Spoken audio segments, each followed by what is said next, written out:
প্রিয় পাঠক, গল্প নিয়ে গল্প চ্যানেলে আপনাকে স্বাগতম। আজকের পর্বে আমরা যে গল্পটি পড়ব তার নাম পঙ্গু হামিদ। লিখেছেন জনপ্রিয় কথাসাহিত্যিক হুমায়ুন আহমেদ। প্রতিবারের মতো গল্প শেষে এবারও থাকছে গল্প নিয়ে সামান্য আলোচনা শুনতে, তাই শেষ পর্যন্ত আমাদের সঙ্গেই থাকুন। শুরু করছি গল্প পঙ্গু হামিদ। পঙ্গু হামিদের বয়স 60-এর কাছাকাছি। চামড়া ঝুলে গেলেও শক্ত সমর্থ। এখনও ঝুনা নারকেলের খোসা মুহূর্তের মধ্যে খুলে ফেলতে পারে। গত কোরবানির সময় সে গরুর সিনা দাঁত দিয়ে চিবিয়ে খেয়েছে, তেমন অসুবিধা হয়নি। তার একটাই অসুবিধা, সে হাঁটাচলা করতে পারে না। এক জায়গা থেকে আরেক জায়গায় হুইল চেয়ারে যেতে হয়। হুইল চেয়ারটা 2 বছর আগের, তবে এখনও নতুন। প্রতিদিন হামিদের ছেলের বউ ঝাড়পোছ করে, কাউকে হাত দিতে দেয় না। অনেকেই দেখতে আসে, আগ্রহ নিয়ে বলে, সাইকেল চেয়ারটা একটু দেখাও, চলে কেমনে, মেশিং আছে? হামিদের ছেলের বউ মর্জিনা অহংকারী গলায় বলে, মেশিং নাই, হাতে চলে। হাসানক জিনিস বানাইছে গো, কোমর ভাইঙ্গা পইরা থাকলেও অসুবিধা নাই, সাইকেল চেয়ারে কইরা ঘুরবা। জিনিসটার দাম কত? দাম কত জানি না, চেয়ারম্যান সাহেব সরকার থেকে বন্দোবস্ত কইরা দিছেন, সাথে খোরাকির টাকাও পাইছেন, কত তা জানি না। মর্জিনা জানে না কথাটা ঠিক না। খোরাকির টাকা মাসে 100 করে পাওয়া যায়। প্রতি 3 মাস পরে পরে চেয়ারম্যান সাহেবের খাতায় টিপসই করে টাকাটা আনতে হয়। এলাকার চেয়ারম্যান হাজী শামসুদ্দিন চৌধুরী লোক ভালো, কৌশলের কাজকর্ম তার মতো কেউ জানে না। সে ছাড়া অন্য কেউ হামিদের জন্য হুইল চেয়ারের ব্যবস্থা করতে পারত না। 30 বছর আগে মুক্তিযুদ্ধ হয়েছে, আর চেয়ার এসেছে 17 মাস আগে। হামিদ মুক্তিযুদ্ধে আহত হয় নাই। সে 2 বছর আগে কোমর ভেঙেছে কাঁঠাল পাড়তে গিয়ে পিছলে পড়ে। চেয়ারম্যান হাজী শামসুদ্দিন চৌধুরী 3 জায়গায় চিঠি লিখেছেন: মুক্তিযুদ্ধ বিষয়ক মন্ত্রণালয়, মুক্তিযোদ্ধা কল্যাণ পরিষদ আর দেশ নামের এক এনজিওতে। তিনি লিখেছেন, যাদের জন্যে আজ স্বাধীনতার লাল সূর্য উদিত হয়েছে, ছোরান্তর গ্রামের হামিদ তাদেরই একজন। আজ হামিদের পরিচয় পঙ্গু। কোমর ভেঙে সে বিছানায় শুয়ে আছে 3 বছর। 26শে মার্চ স্বাধীনতা দিবসে সারা জাতি যখন আনন্দ সাগরে ভাসে, তখন হামিদ ভাসে অশ্রু জলে। মুক্তিযোদ্ধার সরকারি তালিকায় তার নাম নেই, কারণ সে নামের পেছনে ছোটে নাই। বিশেষ বিশেষ দিনে যখন অঞ্চলের ছেলেমেয়েরা এসে তাকে কদমবুসি করে গলায় জবা ফুলের মালা পরিয়ে দেয়, তখন সে বলে, আমার মানব জন্ম সার্থক। স্বাধীন দেশে আমরা ছুটাছুটি করে বেড়াবো, আর পাকিস্তানি সেনাবাহিনীর কাছে হায়না হিসাবে পরিচিত মুক্তিযোদ্ধা হামিদ পঙ্গুত্বের অভিশাপ নিয়ে বিছানায় শুয়ে শুয়ে কাঁদবে। এই কি বিচার! চেয়ারম্যান হাজী শামসুদ্দিনের জ্বালাময়ী প্রতিবেদন এবং নানান জায়গায় ছোটাছুটির কারণে দেশ এনজিও একটা হুইল চেয়ারের ব্যবস্থা করেছে, সঙ্গে এককালীন 10,000 টাকা। হাজী শামসুদ্দিন হুইল চেয়ারটা দিয়েছেন, টাকাটা রেখে দিয়েছেন। তিনি হামিদকে বলেছেন, হুইল চেয়ারের সঙ্গে লোক দেখানো কিছু টাকাও দিয়েছে, সেই টাকা আর তোমাকে দিলাম না। হুইল চেয়ার রিলিজ করতে এর চেয়ে বেশি টাকা নিজের পকেট থেকে গেছে, বুঝেছো? বিনয়ে গলে গিয়ে হামিদ বলেছে, বুঝেছি স্যার। হাজী সাহেব দীর্ঘ নিঃশ্বাস ফেলে বলেছেন, পাবলিকের সেবা করতে গিয়ে নিজে হচ্ছি পথের ফকির। এটা কপালের লেখন স্যার, আর কিছুই না। যাই হোক, চেষ্টায় আছি তোমার জন্য বয়স্ক ভাতার ব্যবস্থা যাতে করা যায়। মাসে 200 টাকা পাবে আজীবন। এর মধ্যেও ভেজাল আছে, কয়েকজনকে টাকা খাওয়াতে হবে। 4,000 টাকার পান খাওয়ার জন্য দিতে হবে। তুমি 2,000 দাও, বাকিটা আমি নিজের পকেট থেকে ম্যানেজ করব। কি, পারবা না? পারবো চেয়ারম্যান সাহেব। তোমাদের জন্য দেশ স্বাধীন হয়েছে, এখন আমরা যদি কিছু না করি সেটা হবে জাতির প্রতি বেইমানি। এই ধরনের কথাবার্তা শুরু হলে চেয়ারম্যান সাহেব দীর্ঘ বক্তৃতা দেন। আশেপাশে শ্রোতা থাকলে বক্তৃতা থামতেই চায় না। তখন হামিদ বড় অস্বস্তি বোধ করে, কারণ সে কোনো দিনই মুক্তিযুদ্ধ করে নাই। এর চেয়েও ভয়ঙ্কর কথা, সে নাম লিখিয়েছিল রাজাকারে। তাদের কমান্ডারের নাম ছিল সিদ্দিক কমান্ডার।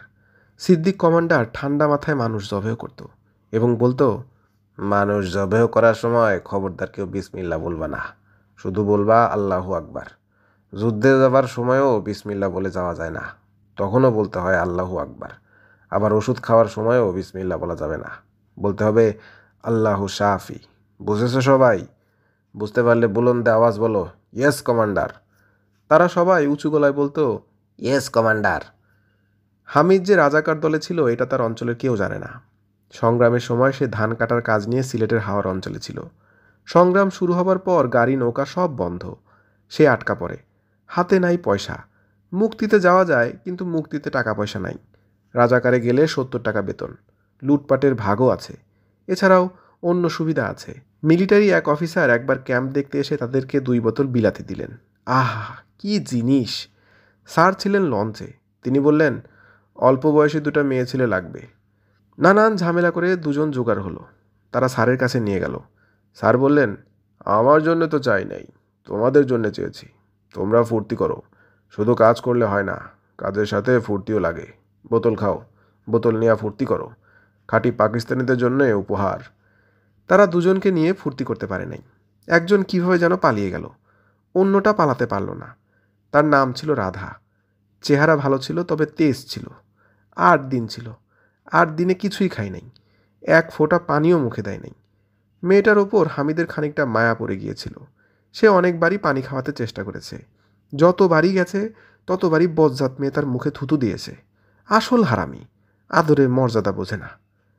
দেশ স্বাধীনের পর সে একজোড়া বুট জুতা, খাকি শার্ট এবং প্যান্ট নিয়ে গ্রামে ফিরেছে এবং মিনমিনে গলায় বলেছে, মুক্তিতে নাম লেখাইছিলাম, যুদ্ধে জীবন গেছে, জান নিয়ে ফিরতে পাবো ভাবি নাই, সবই আল্লাহ পাকের ইচ্ছা। গ্রামের মানুষ মুক্তিযোদ্ধা হিসেবে তাকে যথেষ্টই সম্মান দিয়েছে। স্কুলের হেডমাস্টার সাহেব তাকে একদিন স্কুলে নিয়ে গেলেন এবং বললেন, তুমি তোমার অভিজ্ঞতার গল্প এদের বলো, এরা শিখবে, দেশ মাতৃকার মূল্য কি বুঝবে। হামিদ বিড়বিড় করে বলল, এই সব পুলাপানের বিষয় না। হেড স্যার বললেন, এরা যুদ্ধের মধ্যে বড় হয়েছে, সবই এদের বিষয়, এদের জানা দরকার। হামিদ গলা খাকারি দিয়ে যুদ্ধের গল্প শুরু করলো। কিভাবে তারা একটা লঞ্চ অ্যাটাক করে 7জন মিলিটারি মারল এবং একটা হিন্দু মেয়েকে উদ্ধার করলো, যদিও সে শেষ পর্যন্ত বাঁচে নাই। হেড স্যার বললেন, নাম কি ছিল মেয়েটার? হামিদ চাপা গলায় বলল, রাধা। হেড স্যার বললেন, আহারে! সবাই উঠে দাঁড়াও, রাধা মেয়েটার জন্যে 1 মিনিট নীরবতা। সবাই উঠে দাঁড়ালো।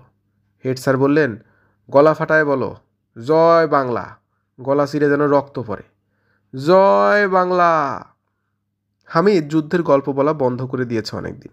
সে গল্প সেভাবে বানাতেও পারে না। কি বলতে গিয়ে কি বলবে এটা নিয়েও ভয়ে থাকে। একবার তো প্রায় ধরাই পড়ে গিয়েছিল।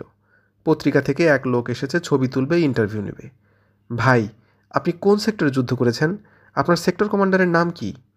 হামিদ থতমত খেয়ে বলল, লেখাপড়া জানি না তো ভাই সাহেব, কিছু ইয়াদও নাই। একবার মিলিটারি হাতে ধরা খাইলাম, তারা পায়ে দড়ি বাইন্ধা কাঁঠাল গাছে ঝুলায় রাখলো 3 দিন। তখনই মাথার গন্ডগোল হয়েছে, কিছু মনে নাই। যাদের সঙ্গে যুদ্ধ করেছেন তাদের নামও মনে নেই? যে না, কিছুই ইয়াদ নাই। আমি আর কোনো কথা বলবো না ভাইজান, কথা বললেই মাথায় যন্ত্রণা হয়। এখন কিছুদিন হামিদের সত্যি সত্যি মাথার যন্ত্রণা হয়। মাথার যন্ত্রণা খুব বাড়লে সে চলে যায় কুয়াতলায়। কুয়াতলাটা পাকা, হুইল চেয়ার নিয়ে ঘুরতে আরাম।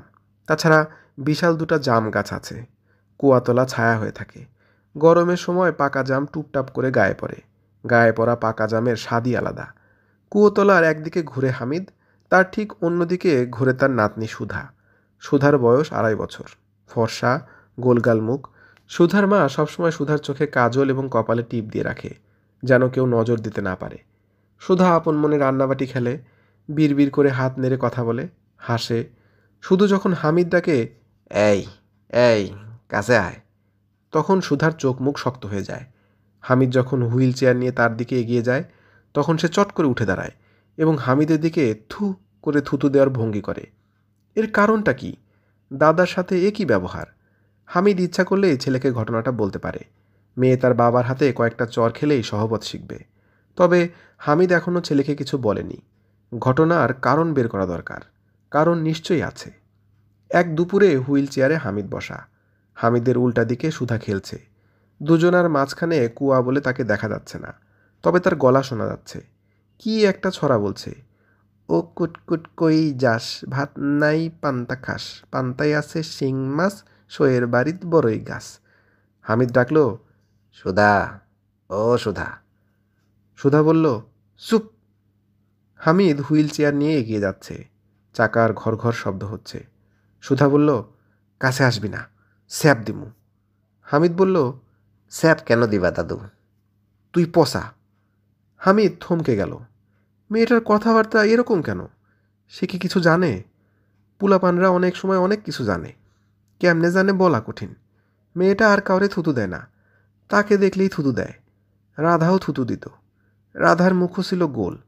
দুইজনের নামেরও মিল আছে, একজন রাধা আর একজন সুধা। হামিদ সাবধানে হুইল চেয়ার নিয়ে এগুচ্ছে, এত সাবধানে যেন কোনো শব্দ পর্যন্ত না হয়। সুধা দাদাকে দেখে চমকে তাকালো। হামিদ বলল, দাদু, জাম খাইবা? সুধা মুখ ভেঙচি দিল, জিহ্বা বের করে সাপের মতো নাড়ছে। বদ মেরে এত বড় জিহ্বা! কেসি দিয়ে কস করে জিহ্বাটা কেটে ফেললে মনটা শান্ত হতো। সেটা সম্ভব না। আদরের নাতনি, মেয়েটার বিষয়ে তার বাবা মাকে বলা দরকার। শাসন করার দায়িত্ব বাবা মার।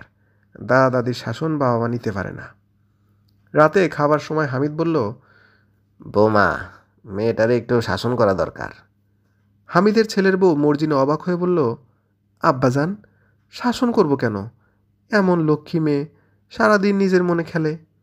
হামিদ বলল, কিছু কিছু বাজে অভ্যাস হয়েছে। স্যাপ দেয়, আবার মুখ ভেঙসি দেয়। কারে স্যাপ দেয়? আমারে। বলেন কি? ওই সুধা, সুধা, কাছে আয় দেখি, তুই দাদুরে স্যাপ দেস? হামিদ তাকিয়ে আছে মেয়ের দিকে, কি জবাব দেয় শোনা দরকার। সুধা অবাক হয়ে একবার তার দাদার দিকে, একবার তার মার দিকে তাকিয়ে বলল, না মা। এমনভাবে বলছে যে বিশ্বাস না করে উপায় নেই। বদ মেয়ে। মর্জিনা বলল, আব্বাজান, আপনি মনে হয় ধান্দা দেখছেন। বয়সকালে মানুষ ধান্দা দেখে। সুধা মা, যাও, দাদুরে আদর দাও, যাও। হামিদ বিরক্ত মুখে বলল, আদর লাগবে না। মর্জিনা বলল, অবশ্যই লাগবে। মা যাও, দাদুরে আদর দাও। সুধা এগিয়ে গেল এবং থু করে থুতু ফেলল। হামিদ বলল, দেখলা, দেখলা কি করেছে? মর্জিনা অবাক হয়ে বলল, কি করেছে? স্যাপ দিয়েছে, দেখো নাই? মর্জিনা বলল, স্যাপ দেয় নাই, আপনি ভুল দেখছেন। হামিদ নিঃশব্দে খাওয়া শেষ করল। এরা কিছু বুঝতে পারছে না। রাধা যেভাবে থুতু দিত, এই মেয়েও তাই করে। মেয়েটা দেখতেও রাধার মতো, গোলমুখ, নামেও মিল আছে। রাধা আর সুধা। সুধা নাম রাখা বোকামি হয়েছে, হিন্দুয়ানি নাম। বয়সকালে মানুষের ঘুম কমে যায়, সারা রাত জেগে কাটাতে হয়। হামিদের হয়েছে উল্টাটা। রাতের ভাত খাওয়ার পরপরই তার ঘুম পায়। এক ঘুমে রাত কাবার। ঘুম আরামের হয় না, এই এক সমস্যা। আলতু ফালতু স্বপ্ন। বেশিরভাগ স্বপ্নেই সিদ্দিক কমান্ডারকে দেখা যায়। স্বপ্নগুলো এত বাস্তব। স্বপ্নে সিদ্দিক কমান্ডার এসে ধাক্কা দিয়ে ঘুম ভাঙায়। রাগী গলায় বলে, খবর পাইছি মুক্তি আসছে, আর তুই ঘুমে? হাতিয়ার কই? হাতিয়ার নিয়ে বাইর হ, দেখি আজ আমরার খবর আছে। স্বপ্নের পরের অংশ বড়ই কষ্টকর। ভারী হাতিয়ার কাঁধে নিয়ে বনে জঙ্গলে কাদায় পানিতে মুক্তির ভয়ে ছোটাছুটি। মাঝে মাঝে রাধার বিষয়টা স্বপ্ন আসে। একটা গামছায় কোনো মতে শরীর ঢেকে রাধা ঘরের কোনায় বসে আছে। বাস্তবে তার হাত পেছন দিকে বাঁধা থাকত, স্বপ্নে হাত থাকে খোলা। হামিদ ঘরে ঢুকতেই রাধা বলে, আপনারে বাপ ডাকলাম, আপনি আমার ধর্মবাপ, আমারে দয়া করেন। তখন সিদ্দিক কমান্ডারের কথা শোনা যায়। স্বপ্নে সিদ্দিক কমান্ডার হঠাৎ উদয় হয় এবং চাপা গলায় বলে, সংগ্রামের সময় দয়া মায়া শ্বশুর বাড়িতে বেড়াইতে যায়, বুঝছো রাধা? আর একটা কথা, সংগ্রামের সময় বাপ মিলিটারি, আর কেউ বাপ না। আমরা রে বাপ ডাইকা লাভ নাই। এখন আমরা তোমার স্বামী, এক স্ত্রী 7 স্বামী, এক এক স্বামী এক এক পদের, প্রত্যেককে সোহাগ করবা। স্যাপ যদি দাও পরে বুঝবা। শেষের দিকে মুক্তিদের অবস্থা ভালো হয়ে গেল। বলতে গেলে রোজ রাত্রেই মুক্তি আসে। একদিন সিদ্দিক কমান্ডার বললেন, আজ রাতে আমরা পালায়া রাজানগর বাজারে চলে যাব। সেখানে মিলিটারি ঘাঁটি আছে, আমরা নিরাপদে থাকবো। সব তৈয়ার থাক, রওনা দিব মাগরিবের ওয়াক্তে। হামিদ বলল, রাধারে কি করবেন? সাইরা দিবেন না না সাথে নিয়ে যাবেন? সিদ্দিক বলল, সাইরা দিব কোন দুঃখে? এই মেয়ে আমাদের সব রেছে নে, মুক্তির কাছে খবর দিবে। বুঝেছো ঘটনা? রাধারে বস্তায় বইরা হাওরের পানিতে ফেলায় যাইতে হবে। 10-12টা ইট দিবা বস্তার ভিতরে, যেন না ভাসে। আর কাজটা করবা হামিদ। হামিদ বলল, আমি কি জন্যে করব? আমি অর্ডার দিছি, এই জন্যে তুমি করবা। কমান্ডারের অর্ডারের উপর কোনো কথা নাই। হামিদ কাজটা একা করে নাই, কমান্ডার সিদ্দিক সাহায্য করেছে। মেয়েটারে বস্তায় ভরতে বিরাট ঝামেলা হয়েছিল। সিদ্দিক কমান্ডারের হাত কামড় দিয়া করল রক্তারক্তি কাণ্ড। দেশ স্বাধীন হওয়ার পরপরেই কমান্ডার সিদ্দিক ধরা পড়েছিল মুক্তির হাতে। মুক্তির কমান্ডার তাকে জিজ্ঞেস করেছেন, তুমি সারা জীবনে কোনো ভালো কাজ কি করেছো? একটা ভালো কাজের কথা বলো। সিদ্দিক কমান্ডার বলেছে, ভালো কাজ কি করেছি, মন্দ কাজ কি করেছি আপনারে কেন বলবো? এটা তো রোজ হাসন না। তবে আমার সঙ্গে যারা যারা ছিল প্রত্যেকের নাম ঠিকানা দিতেছি, পারলে এদেরও ধরেন, কাগজ কলম আনেন, নাম লেখেন। অনেকেই ধরা পড়েছে, হামিদ বাদ পড়েছে। আজ লোকজন তাকে সম্মান করে। ছোট ছোট পুলাপান পতাকা হাতে নিয়ে চিকন গলায় বলে, মুক্তিযোদ্ধা হামিদ জিন্দাবাদ। জীবনটা তার এইভাবে কাটবে সে নিশ্চিত। সমস্যা একটাই, সুধাকে দেখলেই মনে হয় সে সব জানে। রাধা যেভাবে থুতু দিত, সুধা মেয়েটাও সেভাবেই থুতু দেয়। মেয়েটা বড় হবার আগেই একটা ব্যবস্থা নিতে হবে। সিদ্দিক কমান্ডার বলতেন, যা ইচ্ছা করবা, প্রমাণ রাখবা না। হামিদ নিজেও কোনো প্রমাণ রাখতে চায় না। প্রমাণ খারাপ জিনিস। তার নাতনি সুধা প্রমাণ ছাড়া কিচ্ছু না। এক দুপুরে অস্বাভাবিক গরম পড়েছে। কুয়াতলায় হামিদ হুইল চেয়ারে বসে আছে। এক ফোঁটা বাতাস নেই। কুয়ার অন্য পাশে সুধা খেলছে। কুটুর কুটুর পুটুর পুটুর করে নিজের মনে কথা বলছে। হামিদ হুইল চেয়ার নিয়ে নিঃশব্দে এগিয়ে গেল। তাকে দেখেই সুধা খেলা বন্ধ করে থু করে একদলা থুতু ফেলল। হামিদ হাত বাড়িয়ে সুধাকে ধরল। পরের ঘটনাগুলো মুহূর্তের মধ্যে ঘটে গেল। কুয়াতে ঝপাং করে ভারী কিছু পড়ার শব্দ হলো। হামিদ 1 2 3 করে 100 পর্যন্ত গুনল। কুয়ার ভেতর থেকে কোনো শব্দ আসছে না। হামিদ তখন আকাশ ফাটা চিৎকার দিল, বৌমা কই, বৌমা কই, আমার দাদু কুয়াতে পড়ে গেছে, বৌমা, ও বৌমা। প্রিয় পাঠক, এতক্ষণ আপনি শুনলেন জনপ্রিয় কথাসাহিত্যিক হুমায়ুন আহমেদ রচিত গল্প পঙ্গু হামিদ। পুরোপুরি ইভিল ক্যারেক্টার হুমায়ুন আহমেদের গল্পে কখনো দেখা যায় না। হুমায়ুন আহমেদের গল্পের চরিত্রগুলো সব দোষে গুণে মানুষ।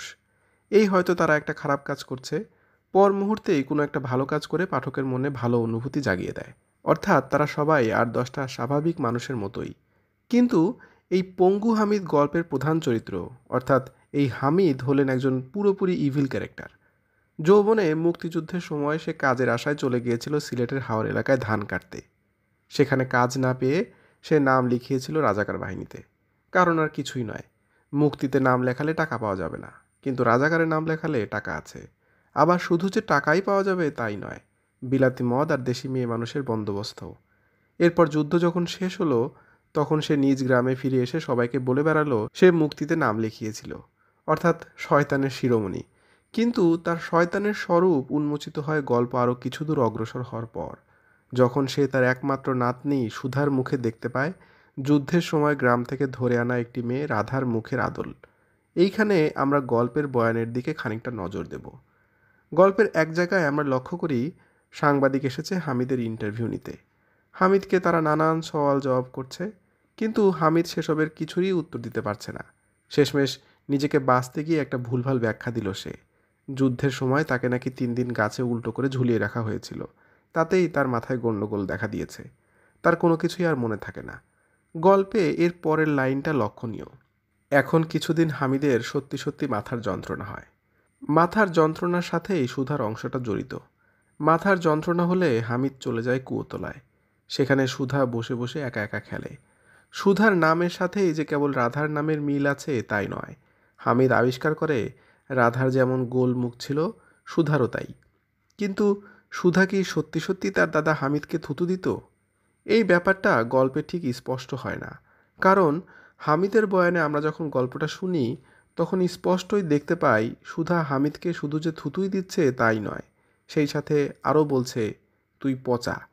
কিন্তু রাতে খেতে বসে যখন তার ছেলের বউকে এই কথা বলল হামিদ, তখন ছেলের বউ তা অস্বীকার করলো এবং সুধাকে সে বলল দাদাকে আদর করে দিতে, এবং সুধা তা দিল। কিন্তু হামিদ তখন আবার বলে বসলো, এই যে আমাকে থুতু দিল। কিন্তু সুধার মা মর্জিনা অবাক হয়ে বলল, ছ্যাপ দেয় নাই, আপনি ভুল দেখছেন। আসলে হামিদের মস্তিষ্ক বিকৃতির শুরু এখান থেকেই। হামিদ তার জীবনের অতীত বর্তমানকে মিশিয়ে এক করে ফেলেছে, গুলিয়ে ফেলেছে স্বপ্ন আর বাস্তবতাকে। গল্পের ন্যারেটিভেও তার দারুণ প্রভাব পড়েছে। যেমন গল্পে একবার বলা হচ্ছে, স্বপ্নে হামিদ দেখে সিদ্দিক কমান্ডার এসে তাকে ডেকে তুলে বলছে, মুক্তিরা সব চলে এসেছে। আবার বাস্তবেও এই জিনিসই ঘটেছিল। এইভাবে স্বপ্ন আর বাস্তবতা মিলে মিশে একাকার হয়ে যেতে যেতে পঙ্গু হামিদ মনে করে রাধাই ফিরে এসেছে সুধা হয়ে, আর তাই তাকে শেষ করে ফেলতে হবে। হামিদের কাছে মনে হতে থাকে তার কুকর্মের সাক্ষ্য দেওয়ার জন্যই বুঝি রাধা আবার ফিরে এসেছে। সুতরাং তার মনে হয় এই প্রমাণ রাখা যাবে না। ফলাফল সুধাকে খুন। এই যে এত নির্মম, নিষ্ঠুর এবং আবেগ বিবর্জিত একটা চরিত্র হুমায়ুন আহমেদ সৃষ্টি করলেন, যা কিনা তার নির্মিত চরিত্রদের চাইতে একেবারেই আলাদা, এমনটা কেন করলেন তিনি? উত্তর নিহিত আছে তার লেখালেখির মধ্যেই। মুক্তিযুদ্ধ হুমায়ুন আহমেদের লেখালেখির অন্যতম একটি অনুষঙ্গ। মুক্তিযুদ্ধ নিয়ে অনেক গুরুত্বপূর্ণ লেখা লিখেছেন তিনি। যুদ্ধকে বিভিন্ন দৃষ্টিকোণ থেকে তিনি দেখতে চেয়েছেন, আলো ফেলতে চেয়েছেন এর নানান গলিঘুপচিতে। কিন্তু তার লেখালেখির শুরু থেকেই একটি বিষয় তিনি ছিলেন সোচ্চার, আর তা হলো দেশীয় দোসরদের বিরুদ্ধে অবস্থান। জ্যোৎস্না ও জননীর গল্প উপন্যাসে তিনি আক্ষেপ করেছেন যে শর্ষিনার পীর ছিলেন পাকিস্তানিদের দোসর, আর তাকেই কিনা দেওয়া হয়েছে স্বাধীনতা পদক। আবার পাঠকদের হয়তো মনে থাকবে বিখ্যাত নাটক বহুব্রীতে পাখির জবানিতে তিনি শুনিয়েছিলেন তুই রাজাকার নামের বিখ্যাত সংলাপটি। এভাবেই হুমায়ুন আহমেদ রাজাকার বিষয়ে নিজের অবস্থান স্পষ্ট করে এসেছেন। এই পঙ্গু হামিদ গল্পে যেন সেই বিষয়টি উঠে এসেছে সুনিপুণভাবে। সবাইকে শুভকামনা জানিয়ে আজকের মতো বিদায় নিচ্ছি। সবাই ভালো থাকবেন, সুস্থ থাকবেন। কথা হবে পরবর্তী কোনো গল্পে। ধন্যবাদ।